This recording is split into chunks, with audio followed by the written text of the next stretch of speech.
Welcome to the NZ Nomad Runner podcast. I'm Chris Lucas. And I'm Charlotte Milne. We are run coaches at CMF Running, home of epic one-on-one run coaching in the CMF Run Club. Yay! We did it. Third, got it on the third go. Yes. Good memorising of our spiel. Yes.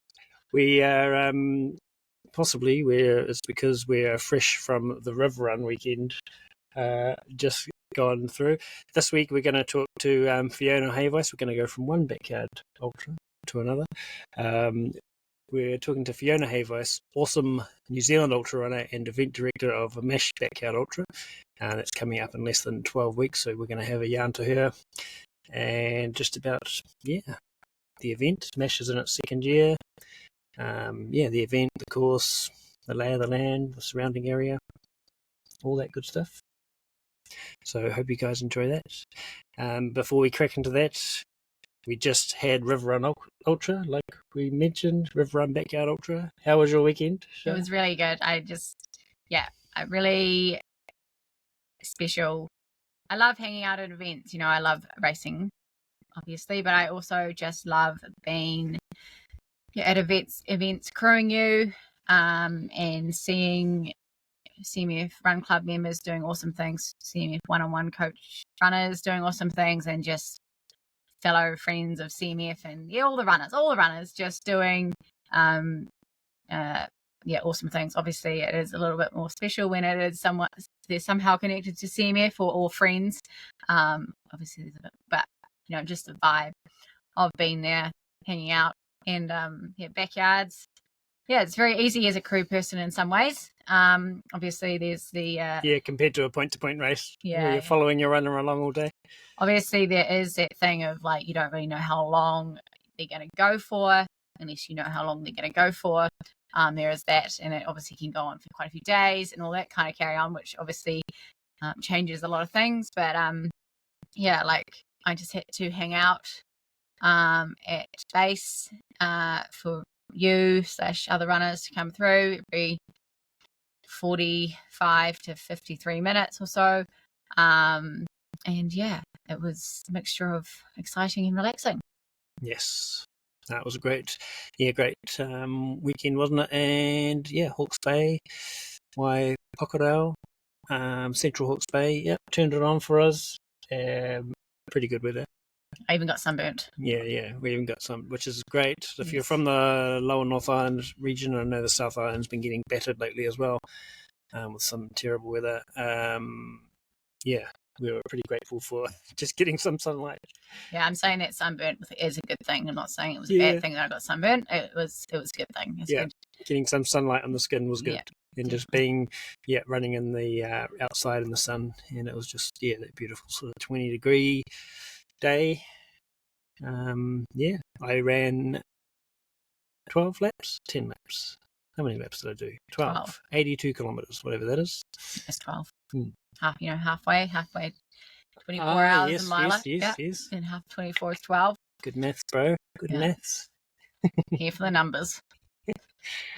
I had a good day, and good chats out on course. That's what I love about the format, actually. Is when I uploaded my run to Strava after the run, when you do that at Park Run or another, like a half marathon or whatever, it can be like 12 runners in your group, whatever, and you don't really know who any of them are. You might be like, I ran with that one person, I ran with them. But with the backyard, when that happens and you upload to Strava, you know all those runners that are in that group. You've either talked to them throughout the day, because you've done so many laps, you just get in a rhythm with all the other, the runners that are of similar ability. You just end up doing similar routines through all the laps. And you go through that list, and it's like, I ran with them, I remember talking to them, and so I've connected with most of those runners that came on that list. That's pretty cool. Nice. And then, going ahead, you go to the next backyard we're going to, MASH, and we'll see a good bunch of them there again, and it's it goes on. The circuit goes on. Those social connections that you get to have. Yeah, and that's right. With it just being one spot, whether you're the crew or the supporter or you're the runner, like you're just so saturated like with the area, opposed to, you know, so you're just going to make either new friendships or you know, deepen those friendships you already have. It's pretty cool in that way, which obviously does not happen when you do a point to point, especially when it's a big point to point, anything basically 50Ks onwards, you know, 50Ks maybe, but you know, you are on different schedules. You know, especially like a miler, you know, the range is just so big. Yeah, it can swing. So it was, and just the vibe of the event, like, and I really enjoyed having like Coach Emma and Coach Kendall. Like, I just really am loving like having other coaches in the team, not just Chrissy Boy and I. It's really cool, and obviously there's friendships there. As well as like, it was great meeting Josh as well, and just the crew of, you know, around the Hawke's Bay region. Because obviously we had an event partnership with River Run this year, which we intend to keep on going. Yeah, for sure. So building on that year on year. But yeah, awesome team to be a part of as well. Yeah, the River Run team, and just their vibe and community values, community value of that event, and it being a free event, and how seeing the local area and community get behind it is really cool. And I think another really awesome thing that was actually at this event is that there were like kids there all weekend playing on their bikes, scooters, with each other, and like, I'm not a parent, but that was like a really cool thing to see, like just kids playing all weekend, you know, and going out on the early laps too. Yes. I think some of them did like 1 loop, 1 yard, but and then they just played all weekend, and it was quite amazing. Like Glenn Tomlin, the guy that won it. I'm sorry if I said your last name wrong, but they had 3 kids, and so they were there. Those kids were there. Oh, I suppose some of the other ones. So the main kids were his kids, and also Josh and Tara's kids, you know, the event directors. So those kids were there for like 2 days, basically. At least probably was set up and down 3 days or whatever. So that's impressive. Obviously, they went to sleep and all that kind of stuff, but I guess it must be just like camping out, eh? You know how when you're a kid and you go to like camp out, you know, the campground. It must be kind of similar. Yeah, I'd say so. Yeah, for similar sure. vibes. Yes, and I think that is just like, just the vibe of the place is that, not that it's a camp out, but it's just so, it's just like a big family, you know. Yeah. For us too, it sort of feels like that sort of camp out vibe, isn't it? It's like going away with a bunch of your mates and doing some loops, hanging out. You do some loops and then you hang out and support others, or you go away and then come back. You know, the amount of times after my loops, we went away, came back, went away, came back. That's a pretty cool thing to do as well, actually. If you're planning on just, you know, being a day visitor or doing just loops on the Saturday, and staying nearby is actually a pretty cool thing. And then returning, like, you know, Saturday night, Sunday morning, that kind of thing. And sure. Just seeing how these guys and girls at the top end, you know, what they what they look like on a Sunday morning or Sunday afternoon, and how just, you know, how deep they go to the well. It's just really impressive, just to see their mental fortitude, like right there in front of you, you know, and you see them when they're in between their loops, you know, and their crew and the things that they're overcoming together and all that. And it's just very inspiring stuff. Yeah, go stay at Waipakarau holiday park. Yeah, it's literally across the road. Pro tip. Coach tip. We did that. We shared a room with Emma. Yeah. It was fun. Yeah. No, it was great. No, that's actually a really good place to stay. Yeah, it genuinely was. Yeah. Recommend it. And it's actually along the course as well, actually. Just another little thing. Ooh. You can sort of pop your head out and be like, oh, I wonder if the runners are coming by. Oh, there they are. Yeah. Yeah, that's pretty cool. All right, my friends, let's get on with this podcast with Fiona Hayvice, event director of MASH. Hope you enjoy it. See you there. And streaming and doing its thing. So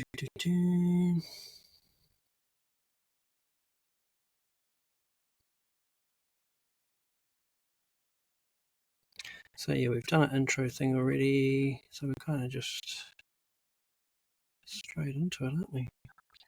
Yeah. Hello, Fiona. Welcome. Good to have you here. Thanks for having me, guys. It's great to get online and have a chat. Yay! So we're about how long are we now until MASH? About 12 weeks or so, aren't we? Yes, I believe so. I haven't done the figures recently, but no, that sounds about right. Sounds about right. It's Wellington anniversary weekend, so yes, middle of January, 17th of January is when it all kicks off. Yay! Right in the nice time of year.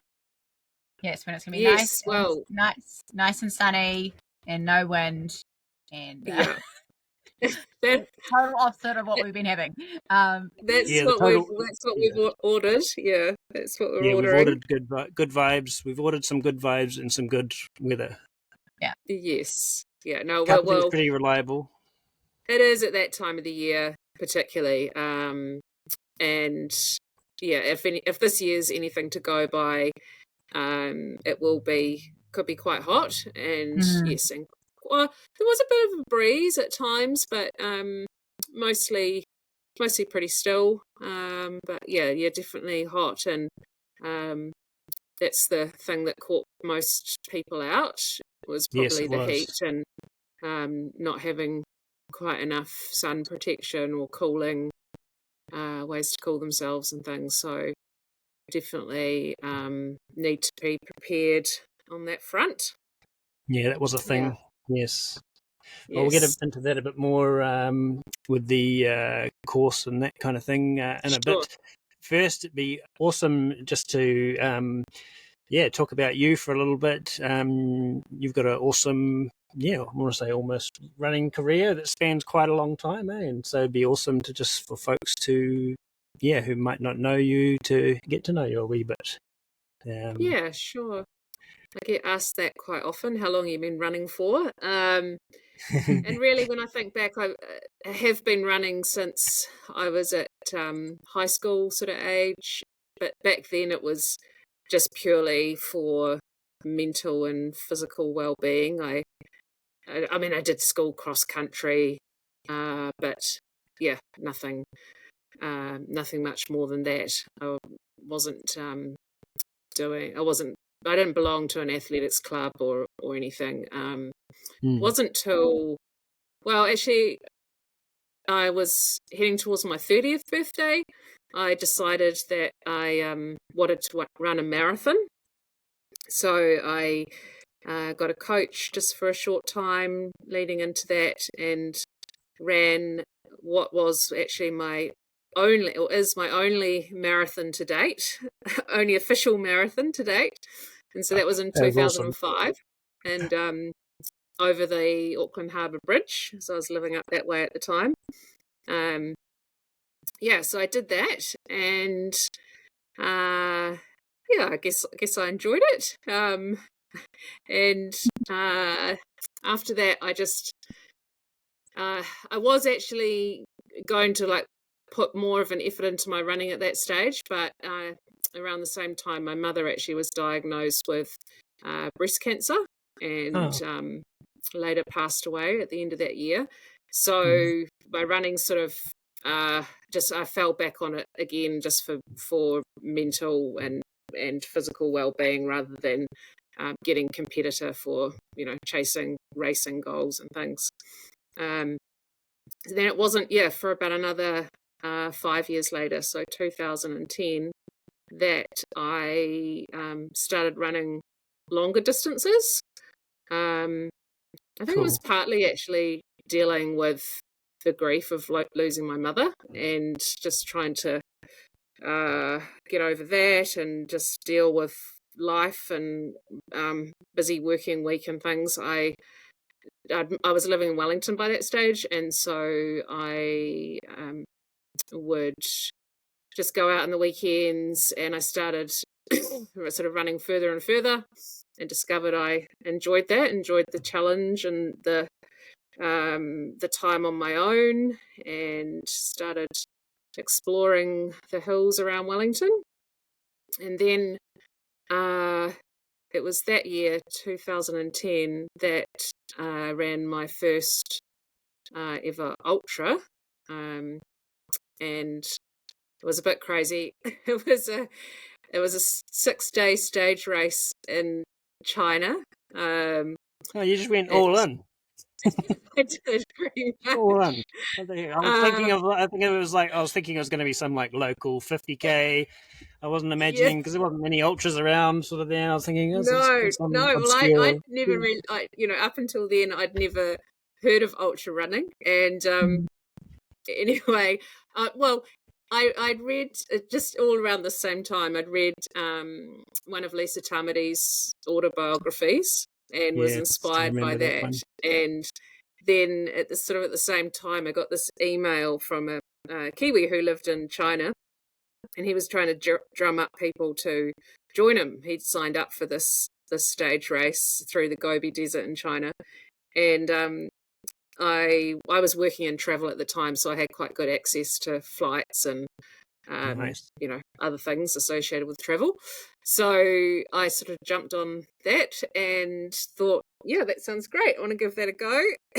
And and so off I went off to China, and I dragged, he was my husband by then, but Todd along, and became our very unorthodox honeymoon. So he didn't run. He came along as a volunteer because they also took a number of people in volunteer positions who used to go out every day and like set up the aid stations, because they were like mobile aid stations in the desert, and do all those sorts of things. So that was my first ultra. Baptism of fire. Quite literally a desert ultra. Yeah, I was a little bit naive. Yeah. And then the next year I went up to Tarawera, so 2011, and ran my first one-day ultra. So Tarawera was my first ultra in New Zealand, and that must have been one of the first years of Tarawera, one of the early years. Yes, I can't remember exactly what year it started, but it was definitely somewhere around there, eh? Yeah, it was. There'd been maybe a couple before that. Yeah, maybe it was. Yeah, it was 2009, I think, wasn't it? Yeah, yeah. So did that, and I went on. I've run up at Tarawera quite a few times. Probably it's either 10 or 11 events I've run up there. Amazing. So so it's pretty dear to my heart, and my it opened up lots of doors to other races that I could sign up for from the racing that results that I got at Tarawera over the years. Because I think that's when I first got to know about you, somewhere around that 2016 sort of period, and I can remember you were doing events overseas and stuff like that. I think like that are on the world circuit and that kind of thing. Is that right? That's right. Yeah. So at the time, Tarawera was part of a circuit called the Ultra Trail World Tour. That's right.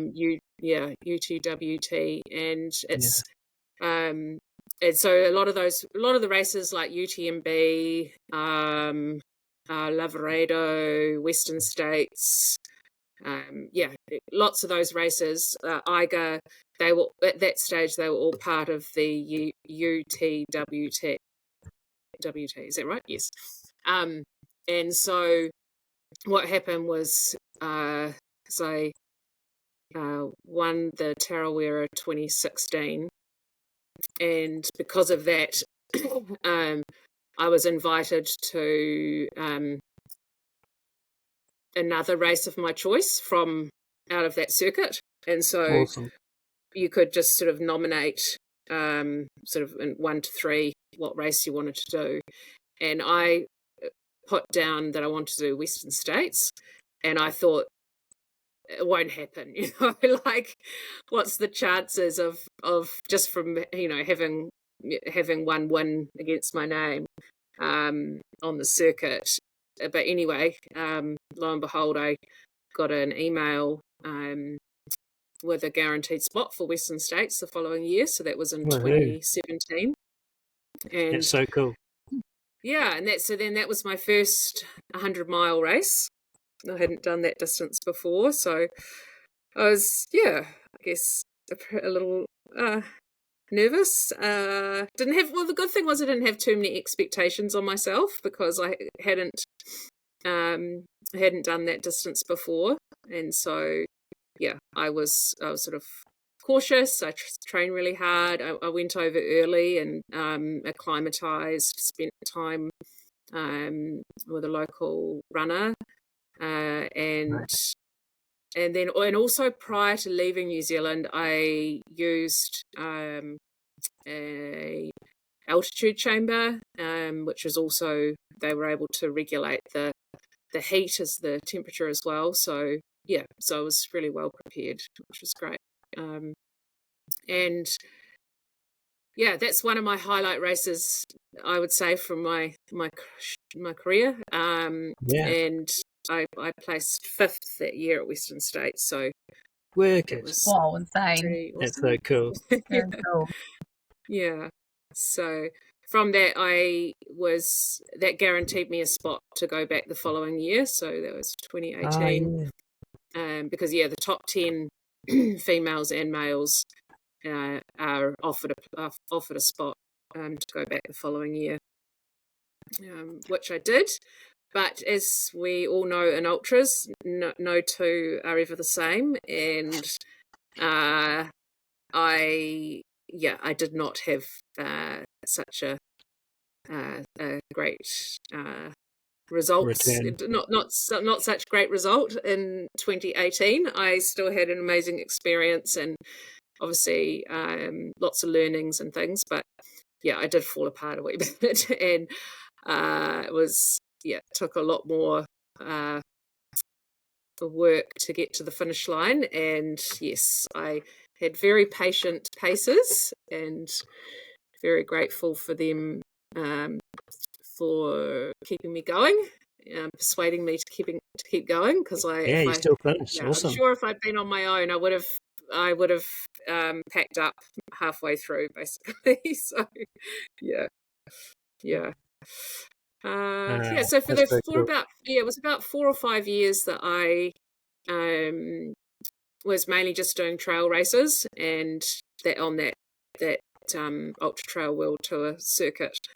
And then at the end of 2018, that same year, at the end of that year, I decided to have a go at a 24-hour format, and I'd never attempted that before, and I thought that sounded absolutely crazy, more crazy than running on trails for 24 hours, because you basically run a track. It was a 400-meter athletics track, and this particular event was in Taiwan, in Taipei. And it was so it was 24 hours around a 400-meter athletics track, and that sort of was the springboard for the next sort of few years, where I've run for New Zealand, I think 3 times in that discipline. And then you sort of the recent years, you're kind of carving out a few backyard ultras in there as well, right? So then along came the backyard ultra, and I wasn't at the first one, which was 2019, I think, wasn't it? Riverhead up in Auckland. I think they did that in 2019. I think they did that in 2019. And that's the one Katie Wright won, the first one in New Zealand, and she was the first female ever to in New Zealand to win a backyard. Nice. Oh, was she the first? Overall winner, Oh, no. Well, if it's the first race, she was the first overall winner as well. Yeah. Which is I'm thinking even more. that is correct from memory. Yeah. Yeah.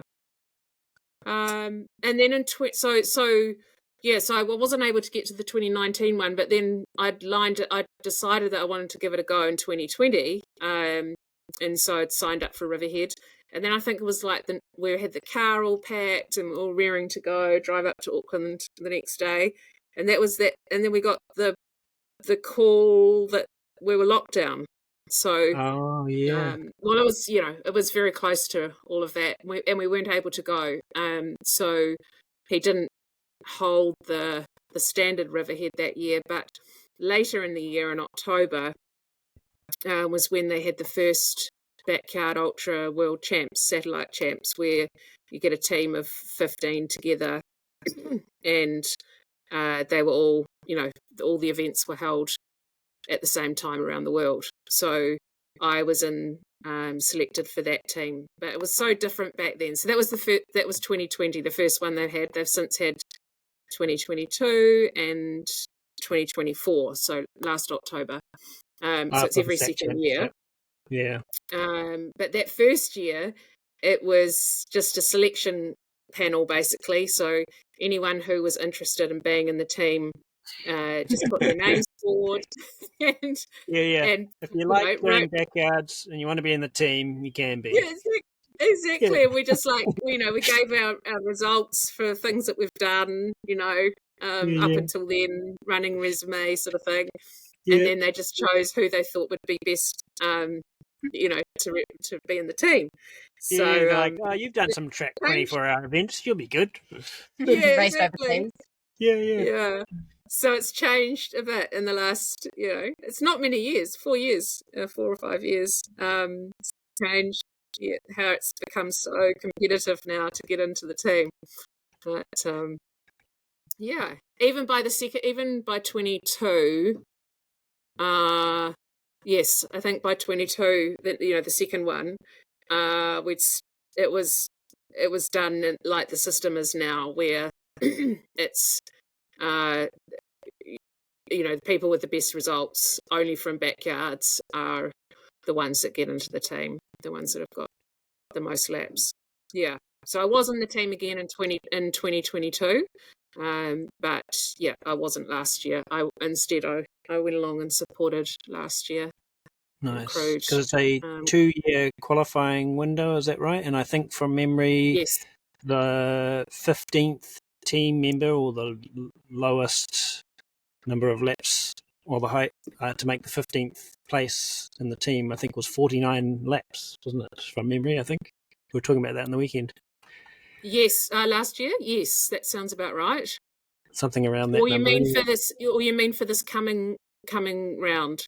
No, for the last year's Sat Champs. Oh, actually, I think last year's selections. Last year's selections was around the 40-hour mark, because Carl Reid, and he got in like a week prior to the cutoff. We went over to Brisbane, a few of us, to try and get into the team, and he was successful. And I'm pretty sure that was with 40 or 41 laps. So the cutoff then was, the lowest was around that mark. But this year already, the lowest is sitting at around 48, 49 at the moment. That's what it was. Yeah. Ryan was saying that on the weekend, wasn't he? Yeah. So and it's that's just going to climb, because they were still a year out, right? From that window. Yes. Yeah, we're still a year out. Yes, crazy. Yeah. And so, so MASH is the first silver ticket. Should we just segue onto that now? Would you want me to? Yeah, I think so. Yeah. That's awesome. Okay, I'll just explain about that. So, so the other thing that's changed, and I don't know if we had it in 2022 or not. I can't remember, actually. But definitely last year, is that there are also there are 4 silver ticket events throughout New Zealand that are held in the final 12 months prior to the World Champs, and the winner of each of those 4 events gets an automatic entry or spot on the New Zealand team. So regardless of how many laps it finishes at, they still get a spot on the New Zealand team. So those are coming up in the next within the next 12 months. So MASH is the first one in January, and then Pigs down in Dunedin is the second opportunity. Then Riverhead in Auckland is in March. Sorry, Pigs is in February, Riverhead in March, and then the final opportunity to get one of those spots is in Christchurch at Crazies, which I believe is in July. Yeah. Cool. Yes. So good opportunity, folks. Wanting to get into the team, MASH. Definitely. Yeah. It's a good thing. It brings all the big what do they call them? Big dogs. Yeah, something like that. That seems to be the terminology that's being used for the these guys and girls that are going these multiple days. Yeah. So I guess it's because it's not only attracting for the overall winner, but it's just attracting, you're just going to get a deep field, aren't you? That's right. Yeah. So So you've got more opportunity to go long. Push those numbers up. Yeah. Yeah. Yeah. Regardless. So even if you don't end up being the last one standing, there's a higher opportunity, more chance of, because there's so many that want that spot, of staying out there longer, and then so you could get quite a handful at the end that are up in the I'm hoping up in the late 40s, early 50s sort of mark. Yeah. Hope you've booked some extra days off work that week following. Yeah. Lucky we're self-employed, so but yes, we're preparing ourselves for a bit longer than what it went for this year. Yeah, because we finished just before 30 hours this year. So yeah. Yeah, it's it's something that I've crewed. I haven't actually run a backyard yet. I've crewed Chris a couple of times now, and I've obviously just sort of taken it in, taking the surroundings and observe things. And obviously, when you go deep, you need more people than just the assist, right, to go deep. And I guess at other events maybe that's kind of like what stops it from getting up into the high 40s, early 50s and beyond, is that I guess there's not a lot of big dogs at every event, right? It just thins out a little bit too quickly, as sort of thing. And so obviously I guess that's what gets everyone to go so far, right? Whether it is 200Ks or 700Ks, whatever, it's the group of people that gets you there, right? It's not just one being or two surrounded people. by a group of like-minded and like abilities, and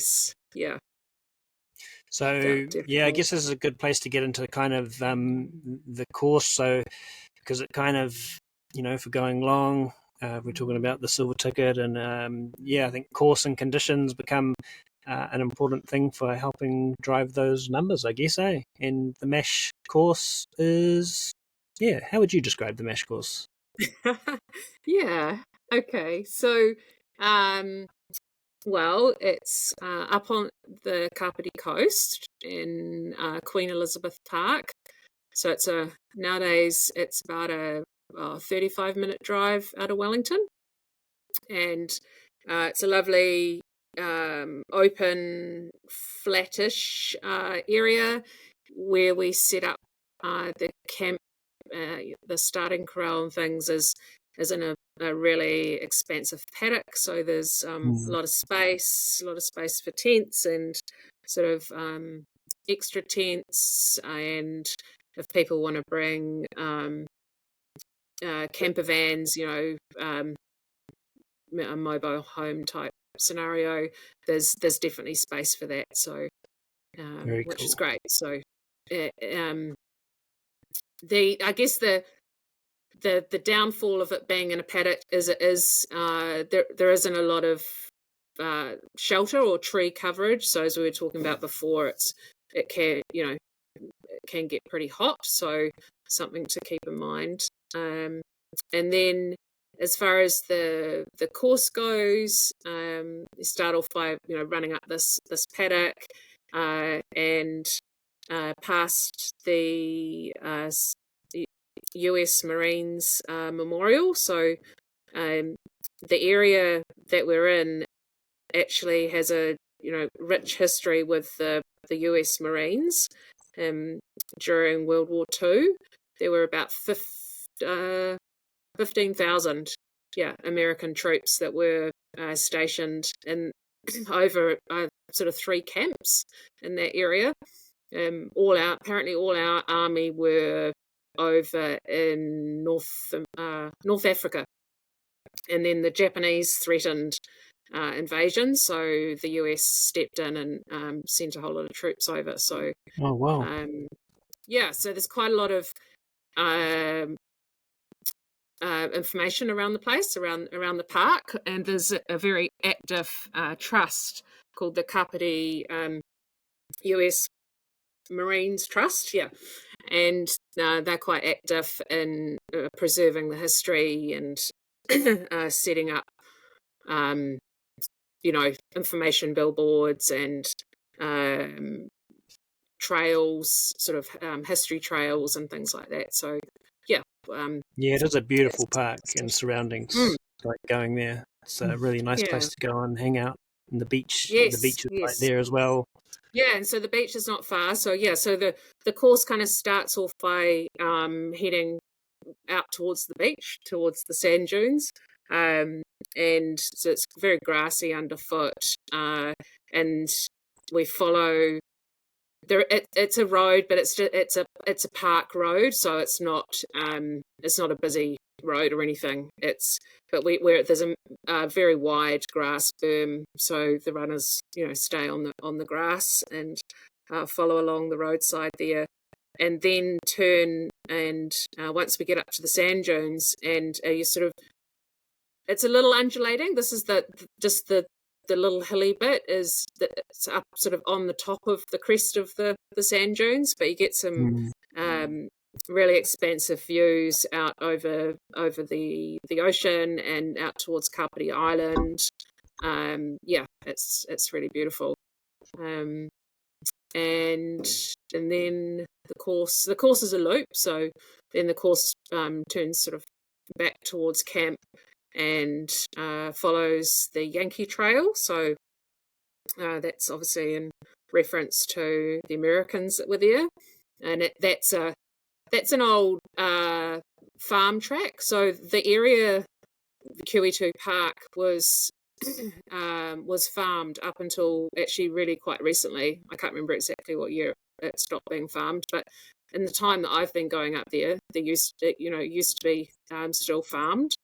And they've still been, just even over the last 12 months, been taking down all the old fencing. So just opening it all back up and things. But so we follow this old farm track, so that's very easy underfoot. In fact, there's no technicality underfoot on the course, I would say. It's all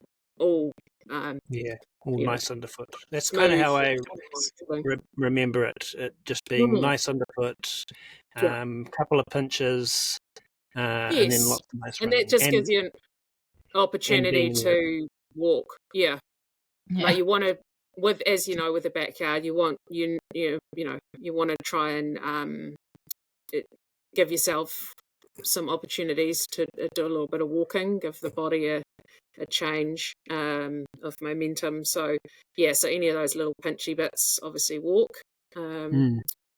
and then my favourite part of the course is when there is a bit of tree, coverage going on, canopy going on, and that's when you come into the sort of wetland area, and you follow around a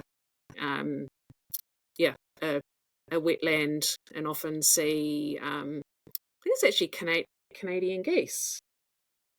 Yeah, I have some photos. There's a whole lot of them that live in that wetland area, and so there's some really nice trees. You get under gum trees, and then from that point, when you leave there, you can actually catch a glimpse back towards the camp. But you go a little bit further past the camp before you circle back round. But again, it's all grassy underfoot, quite soft. Yeah. Yeah, Does that awesome. explain it? Yeah, very well. Yeah. I haven't run the loop for a few months actually, but planning to do so very soon. So Yeah. get back out That's there. my memories of the course are just if it's good weather and warm, then you're out in the open and you're exposed. That's like the challenge Yes. aspect. Every That's right. backyard and every course has its one or two things that pros and cons or whatever. And so if you're a runner, that I know there's a lot of runners and athletes out there that like to be in hot weather, and that's their jam. Then this is, I reckon, a good one for you. Yeah, definitely. To be out there, because you're in the open, and it was beautiful weather. Like, I just remember the beautiful warmth, and just that tree section you talked about, the little tree tunnel, was probably about 200 meters or something, eh? Yeah. A little reprieve. It doesn't last long enough, unfortunately, but yeah. And so overall, I've measured the course quite a few times. Overall, I think there's around 60 meters of elevation in the course. Yeah. So it's not not much at all, is it? No. But there's other, like we said, there's other challenges of like the heat and things like that that make it harder. Not that it needs to be harder necessarily, but trail running, or the version of it. Yes. A cool thing is so what are in the surrounding area to like Queen Elizabeth and Park and that, what are some of the places around us like Pai Kakariki and Paraparaumu and stuff just up the road? I'm just thinking, like, if folks are coming to run at MASH this season, and definitely recommend coming, there's places around you can get accommodation, and because it is a silver ticket, like we said, it's a really awesome thing to, you might run during the day on Saturday and do your, X amount of laps, however many you want to do. Maybe you go overnight for the first time or whatever it is, and you go away, have a rest, come back. You come back on Sunday, come back on even Monday. There might even be some others still going, Yeah, that's right. You've got entertainment for the whole weekend. No, so there's Paraparaumu and Paikokariki, which are both within sort of 5 or 10 minutes drive. It's just a few k's north and south of where the camp is, and up at the coastlands area, it's called, to the north is all your standard offering of supermarkets. There's a massive Pack and Save and Woolworths.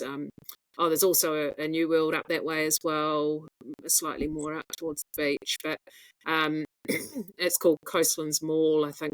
And if you're needing any supplies and things, you'll be able to find. There's lots of different restaurants and emergency backyard food outlets and things like that. Food run. You can definitely go off, shoot off, and get your runner a pizza or McDonald's or whatever they're craving. So it's all handy. One thing to be a couple of things actually I was going to say was also runners and crew are welcome to camp on site the night before on the Friday. Nice. We'll definitely be there, as probably you guys will be too. We will be there. We'll be Yeah, there. you came on the Friday last time. Yeah, cool. And just, we will all have everything set up. So we'll be around that evening. And anyone else that wants to is welcome to too. Just the one thing to be aware of is that because we're in this park area, there are gates, entrance gates, and they close every night on an automatic system. And I think it was, I'll clarify this, but it's something like from 9 p.m. till 8 a.m. that they are automatically closed. I mean, I organise access with the council, so if there's, for an emergency reason someone needs to leave, then we'll have the ability to do that.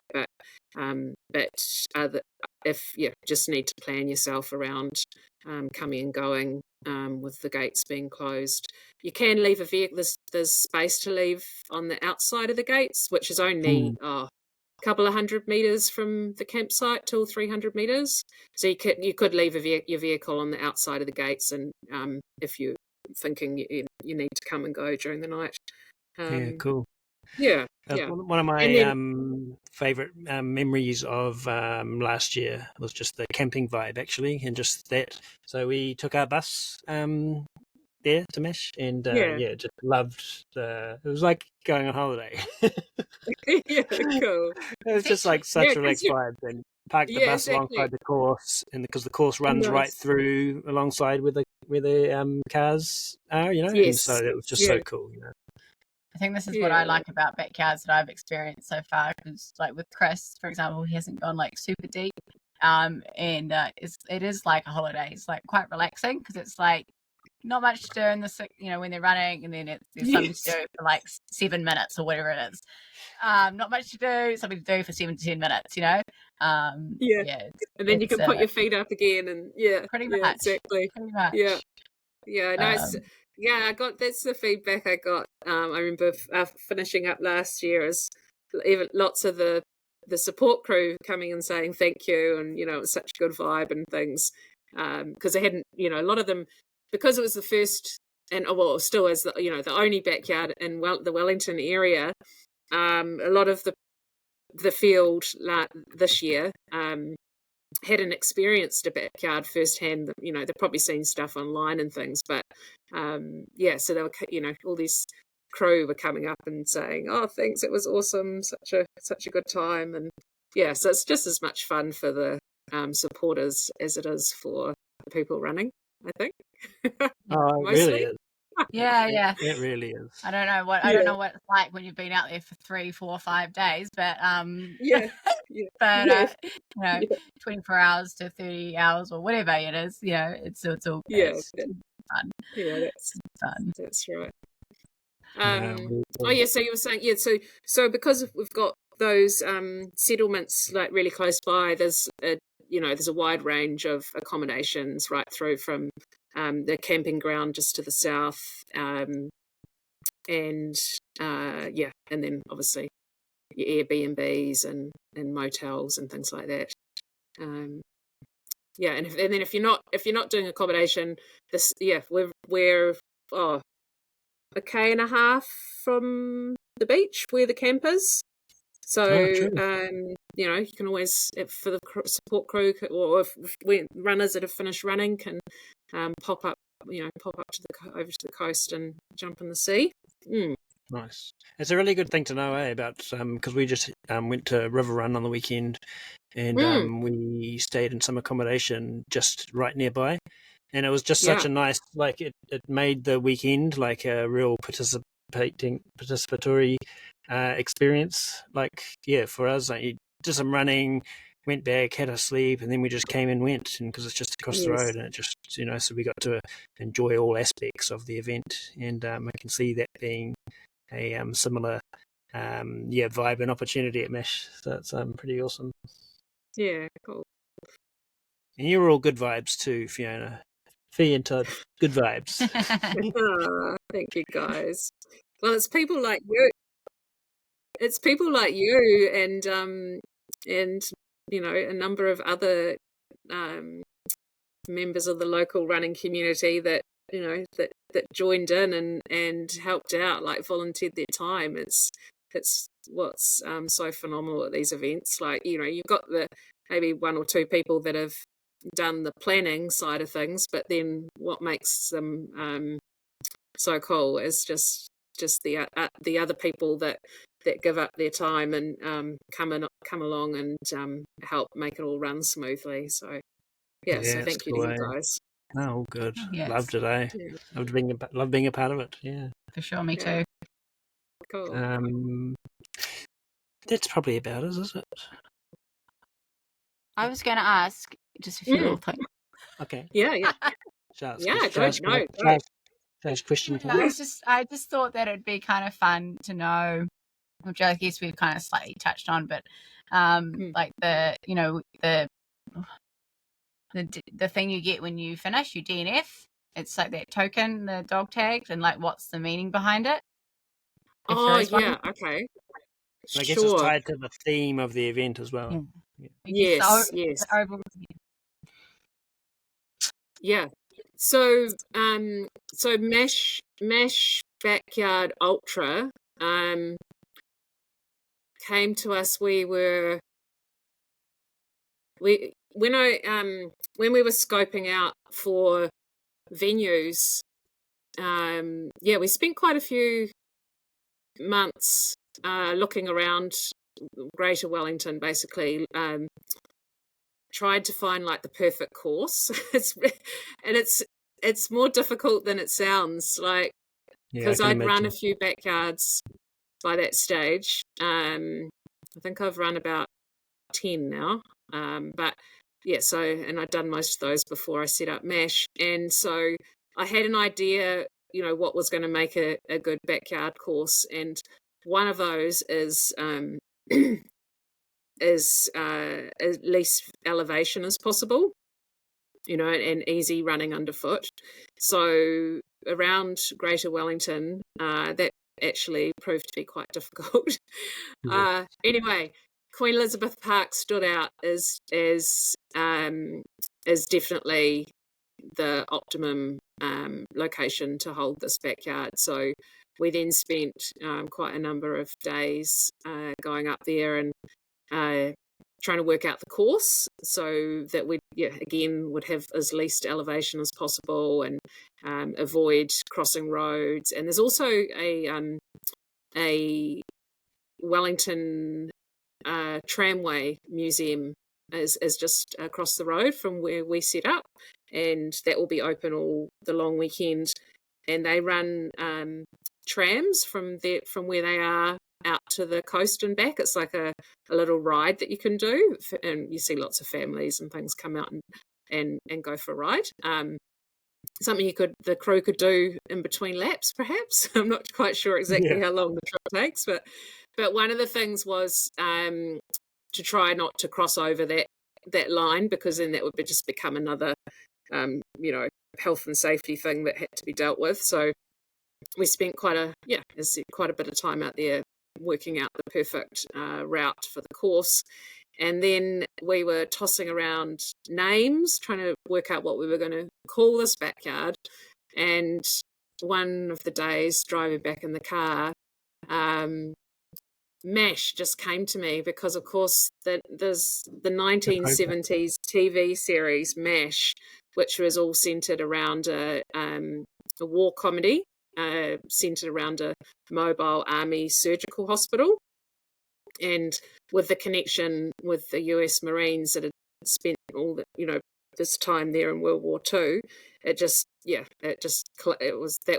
like, right, we were hooked. It was like, it's not going to be called anything else. It's so cool, and so from that, we just picked up on the military theme and started to think about how we could weave that into everything, basically, to go with the backyard. And so one of the things we were like, oh, what do we give everyone when they finish? Because usually, when you finish a standard sort of race, everyone gets a medal. But in these backyards, different backyards had started giving out different sort of little gifts or memorabilia, just depending on the theme of their backyard.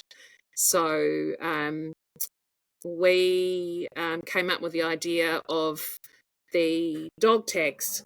So in the military, as most people probably know, but I think when you sign up, you are issued with dog tags. So it's just like a metal disc on a metal chain, and I think that you're actually allocated a certain number, and that's like printed on your dog tag, and then you have to wear, that's your sort of your identification. I think that's the story anyway. I think so, yeah. Correct me if I'm wrong. Sounds about right. Well, I'm learning some stuff here. First of all, I didn't know there was a show in the 1970s called MASH, and I'm pretty sure you're right. pretty born in the 90s like me. Maybe you haven't. I can remember it on TV when I was a kid. So Yes, okay. Now we're all showing. I'm showing my age. Yeah. No, you're just educating the people that are coming that are going to be in their 90s. And beyond, earlier. Yeah. And I also did not know that about the dog tags thing as well, but I don't. Yeah. I don't know much about military history, so that's pretty cool. Yeah, good. Cool. We even write the numbers on. We even write the numbers on the dog tags, even if they're in vivid. I think it was. maybe last year. I can't remember. Yeah, we did. Yeah. So we gave the soldiers. We called them soldiers instead of runners. Trying to keep the theme going. Their dog tag at the start when they came and checked in, and then they wrote their number, their bib number on the back, and we hung them all on a board. So then we could sort of keep an eye on and who was still out there, and they would, when they DNF'd, when they decided they couldn't go any longer, they would come and collect their dog tag to take home. Yeah. Very cool. So it really is weaved into the military theme. Really is weaved into all the entire event, down to what you guys are wearing, and also down to the starting cannon. There's like a little cannon, like a little cannon. People, when we say cannon, we mean a little cannon. It's not firing. Yeah, wow. Yeah, making a big noise. It did make a big noise. Yeah. Yes, it just so happens that one of a guy in the running community is in ownership of a proper working cannon. So it was pretty cool to be able to have that firing to start the race off. Where else are you going to get that? We fired it again at 24 hours. So we'll have to. Right. I'm not sure if we're going to be able, if we can try and do it every 24 hours this year. We'll see what happens. Yeah. Yeah. Awesome. Yeah, cool. Well, I'm getting excited about this season's MASH Backyard Ultra already. Yeah. I was just wondering, just one little other question, and that was like, how many soldiers can start? Yeah, so the numbers are limited to 150, and we I just checked just before, and we're just over halfway to that number. So so it's it's well over what we started with this year. This year was a lot shorter lead-in time, and it was just a new event and things. So we started with 62 soldiers this year, but I'd say the way things are looking, we'll be getting close to that capacity for January. Yeah. Awesome. Sounds good. Can't wait. And we're going to do a recce run on the course. Yeah. What are the dates for that, Fiona? Yes, I think we've Do we remember? Sunday the 16th. Yes, Sunday the 16th of November. So coming up in 3 weeks' time. So I'm thinking I will get an announcement out hopefully in the next few days. But I'm thinking perhaps meet around 10 o'clock. Do you think that's good, Chris? Yeah, I reckon that's awesome. Yeah. Cool. So, folks, if you're anywhere in the Wellington region, Wellington, Kapiti, even Palmy region, come down for a cruise and come for a lap and check it out. And have some runs. And it was good. I did it for the first event as well, and had a few people join us for a lap, and it's really good because people that haven't. Perhaps, I got a mix of people, some that had already signed up and others that were still a little bit on the fence. But then once they'd done the lap, I think pretty much by that night they'd gone and signed up. So that was a good sign. Yeah, cool. Yeah, that's cool. Yeah, that is an awesome thing. So we'll be there too. Great.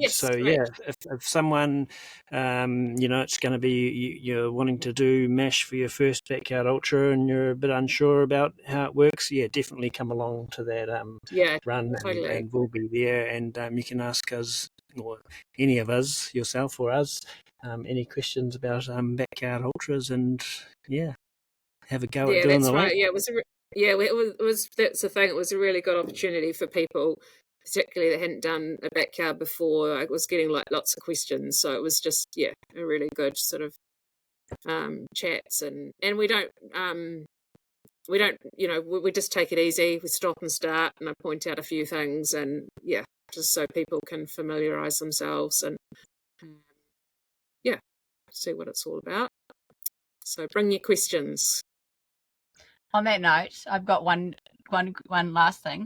One last thing. One last thing. I thought it would be fun to end this on what is one training tip from you, Fiona, to do with backyards? It can be do with obviously the physical side of the training, nutrition, mindset, that you would like to share with us. Just like that. Any fave things that you like dialing into? The times that I've been training for backyards, I've definitely simulated the backyard format. So I worked out a loop from my own home that was the right distance and also had the right vertical for that particular course that I was training for. And then I, instead of just going out for a standard 6-hour long run, or whatever it was, if I was training for a 100-mile race or something, I formatted it exactly the same as doing a backyard. So I would leave home on the hour, come home, have my food, and just because it's so different to that continuous running. You want to have a chance to try out, practice what that break feels like, and really have a go at walking those hills, and just putting your mind at ease. I think knowing that you can still get around in the required time and still work out what's your optimum amount of time for rest, because you don't want to be sitting around for too long in between coming in and getting going again, but you don't want to feel rushed. So so practice all those things. Practice changing your socks and cleaning up your feet and putting on a new pair of socks and your shoes back on again, those sorts of things. Awesome. Yeah, good tips. Yeah, and it also you get to practice all your little kit things, and shoving noodles down your gob, and that's right. All that good stuff, and just that mental sort of thing of stopping and starting too, just that, and all that kind of stuff. So very cool. Awesome. Right. Yeah, sounds good. Sounds good. Well, thank you so much, Fiona, for coming on the podcast. It's been awesome to talk to you, and we're really excited about the weekend, MASH upcoming, weekend of 17th of Jan, Wellington anniversary weekend. We'll leave the links to MASH so you can grab your entry to the event, and we'll also leave the links in description if you want to hook into the CMF MASH Backyard Ultra Training Plan, and you can arrive all ready to go. One thing I did actually forget to talk about was the kids race. So this year we had sort of had a bit of an impromptu kids race because there turned out to be quite a few children there supporting their parents. So I'm planning to do that again in January and get a little bit more information out prior to the event. So anyone who's thinking about bringing their families along, just keep that in mind, and I'll get the info out, but so the children can have a bit of entertainment and have a go at what it feels like to run a few laps. We won't make them do the whole 6.71k. Shorter laps, people. Shorter It will be laps. shorter. I promise it will be shorter. 2Ks. Yeah. 2Ks. Yeah. I don't know. Cute. Sounds great. Yeah. That's pretty awesome. Thanks heaps, Chris and Char, for having me on. It's been really nice to have another chat about MASH. It's going to be an exciting year next year, which is feels like this year because it's only actually a couple of months away, 2 or 3 months away. Looking forward to welcoming everyone and their support crew, and just having a fun long weekend. Hopefully, an extra long weekend. A fun long weekend. Yeah. Cool. All right, thank you, my friend. Thanks, Fiona. Thank you.